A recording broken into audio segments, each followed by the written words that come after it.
ایک صوبے سے قافلے آ رہے ہیں، آپ ان کے لیے راستے چھوڑ رہے ہیں، پیچھے ہٹ رہے ہیں، احسان جتلاتے ہیں کہ ہم گولی نہیں چلانا چاہتے تھے، چوک پہنچ گئے، پھر گولی کیوں چلائی؟ اس پرتشدد رویے کی مذمت کرتے ہیں۔ جب نہ اہلوں کو آپ حکمرانی دیں گے تو پھر یہی نتائج اس کے سامنے آئیں گے۔ کوئی حکومتی رٹ نہیں ہے۔ میں جرنیلوں سے بھی کہنا چاہتا ہوں کہ وردی پہن کر، سونے کے بلے لگا کر پاکستان کی اس متکبر اسٹیبلشمنٹ کو بھی کہنا چاہتا ہوں، اب تم راستے سے ہٹ جاؤ، اپنی ناکامی کو تسلیم کرو۔ اداروں کی قوت کو تم غلط استعمال کر رہے ہو، خون بہہ رہا ہے۔ اسرائیل مرد آباد کا نعرہ لگے گا تو تمہارے مرد آباد کا نعرہ بھی لگے، تو تمہارا باپ بھی ہمارا راستہ نہیں روک۔ میں جو کچھ آج دیکھ رہا ہوں، جو کچھ اسلام آباد میں ہوا گزشتہ روز، مجھے کسی پارٹی کے فیصلے سے کوئی غرض نہیں، اپنے فیصلے کے خود ذمہ دار ہیں۔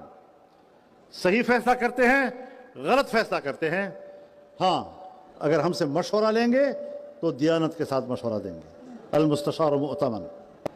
لیکن جب پورے ایک صوبے سے قافلے آ رہے ہیں، اس وقت تو آپ ان کے لیے راستے چھوڑ رہے ہیں، پیچھے ہٹ رہے ہیں، پھر احسان جتلاتے ہیں کہ ہم گولی نہیں چلانا چاہتے تھے۔ پھر جب وہ ڈی چوک پہنچ گئے، پھر گولی کیوں چلائی؟ سیاسی کارکن تھے، دو چار روز بیٹھے رہتے تو بیٹھے رہتے۔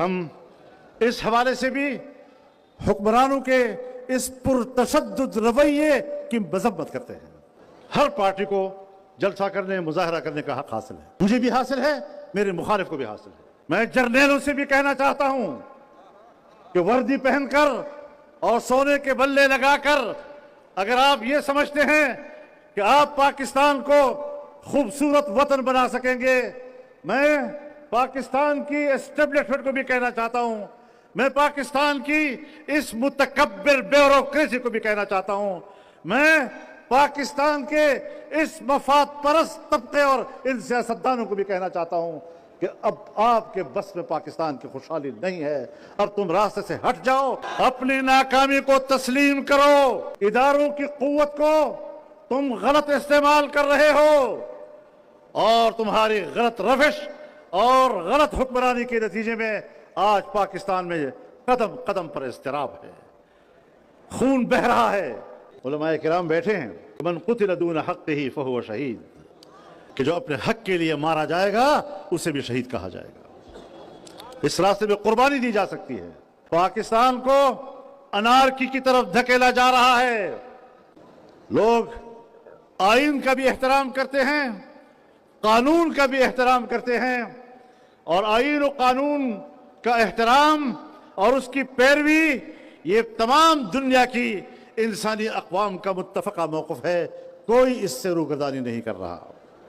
لیکن اگر میرے ملک میں قانون نہیں ہے اور قانون ہے تو اس پر عمل درآمد حکمرانوں کی طرف سے نہیں، اگر میرے ملک میں آئین ہے اور اس کو ہمارے ملک کے آمر اور ناجائز حکمران کھلواڑ بناتے ہیں، تو پھر قوم بھی جانتی ہے کہ اگر میرے آئین کا مذاق تم اڑاؤ گے، اگر میرے قانون کو ہاتھ میں تم لوگے، تو پھر میں بھی پابند نہیں ہوں، میں بھی اپنے حقوق کی جنگ پوری قوت کے ساتھ لڑوں گا۔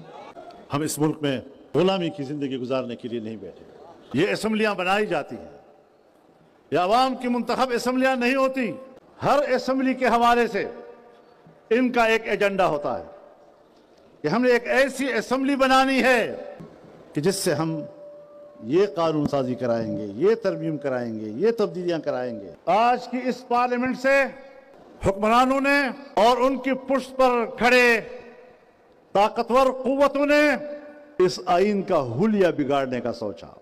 اس آئین کا مذاق جنرل ضیاء الحق نے بھی اڑایا تھا، اس آئین کا مذاق جنرل مشرف نے بھی اڑایا تھا، اور پھر 18ویں ترمیم کے ذریعے سے اس کی تلافی کی گئی۔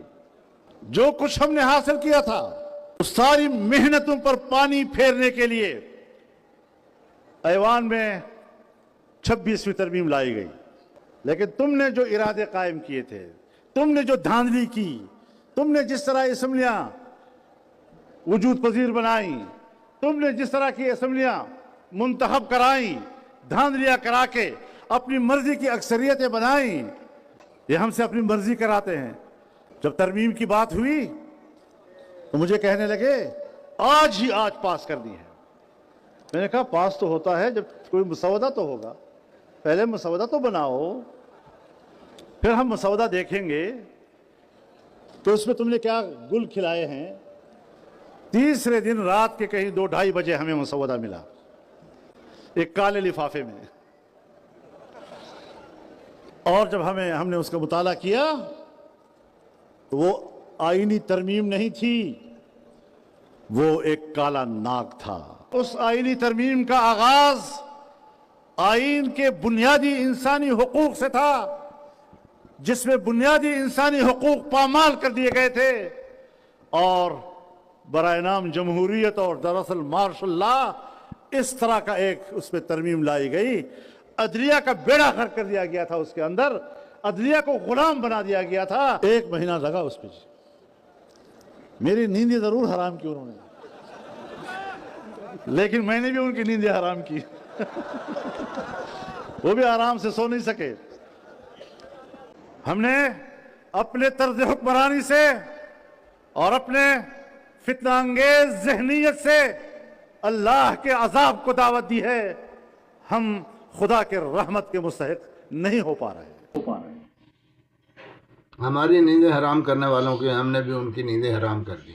بانگ دول اتنے بڑے بڑے اعلانات اور اتنی باتیں کی ہیں، انہیں ماضی میں وہ عمران خان جو آج کل جیل میں پڑے ہیں، جنہیں قیدی نمبر 804 کہا جاتا ہے، جو اپنے جو اصول ہے اس پہ اڑے ہوئے ہیں، ہر قسم کی قربانی دینے کو تیار ہیں۔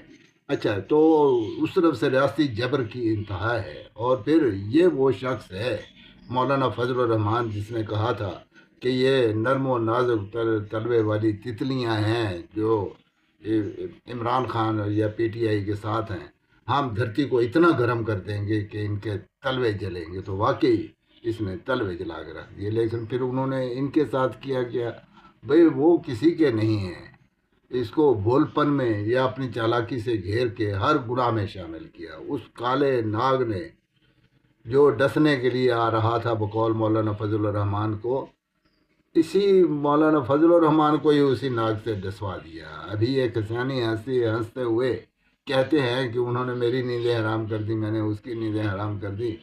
کچھ نہیں کیا مولانا صاحب، یہ کیا کرتا آپ کا ہے۔ جب آپ کے سامنے غزہ کے مسلمانوں کے حق میں آواز بلند نہیں کرنے دی جاتی اور گاڑی چڑھا دی جاتی ہے، 2 شخص شہید کر دیے جاتے ہیں، کہاں ہیں وہ لوگ جو فتوے تو دیتے ہیں؟ آپ کے وہ حوالی سارے علماء اور وہ مذہبی پارٹیوں کے لیڈر، کسی کو بولنے کی توفیق نہیں ہے۔ صرف اور صرف ایک وہ سینیٹر مشتاق جماعت اسلامی کا جن کا تعلق تھا، انہوں نے مسلمانوں کے حق میں آواز بلند کی اور اپنے 2 بندے شہید کروائے، جیل کی صعوبتیں جھیلی، گرفتار ہوئے خود بھی بلکہ ان کی بیگم صاحبہ بھی، اور جماعت اسلامی نے بھی ان کا ساتھ نہ دیا۔ یہ جو خوف ہے، اسی خوف کے بت توڑنے کے لیے قیدی نمبر 804 کہتا ہے کہ حقیقی آزادی اسی صورت میں ملے گی جب خوف کے بت توڑ دیے جائیں گے۔ مصلحت سے کام لیں گے تو یہی ہوگا جس کو آپ کہہ رہے ہیں کہ وہ تو کہتے تھے ہم گولی نہیں چلائیں گے، پھر انہوں نے گولی چلائی۔